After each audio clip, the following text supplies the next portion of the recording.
Sandra had always been discreet. She never pushed, stabbed, or poisoned. Her methods were peculiar and terrifyingly simple. On nights of the full moon, she would close her eyes, concentrate, and silently wish, "I hate the person enough to wish them gone." By the next full moon, her wish would take its grim effect. At 10, 13, and even 20, she dismissed each tragic death as mere coincidence. After all, how could a thought possibly harm anyone? But now, at 25, Sandra had everything she had once envied in others: happiness, stability, and love. Her boyfriend, Chris, was a kind-hearted man who loved her unconditionally. With his steady presence in her life, Sandra found herself regretting her old ways. Those bitter thoughts of the past felt distant, like the remnants of a bad dream. The power that had once served her now haunted her. "What kind of monster am I?"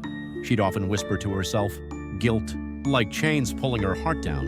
One evening, as Chris prepared dinner, Sandra stood alone in their modest kitchen. Outside the window, the full moon loomed, large and pale, bathing everything in a ghostly light.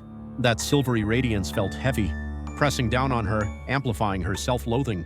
She hated herself. "I hate myself. Hate who I've become?"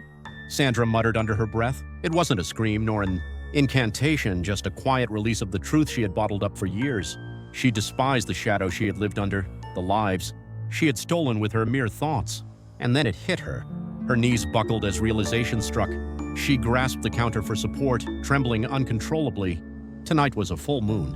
The room seemed to darken. Sandra's breath quickened as her mind raced to undo the damage of her accidental wish. "What have I done?" Chris rushed over, concern etched on his face.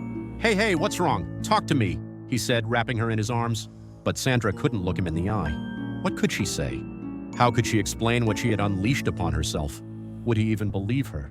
She stayed silent, staring at the glowing moon out the window. No words could change what was coming. The clock was ticking. By the next full moon, Sandra's wish would take its final toll.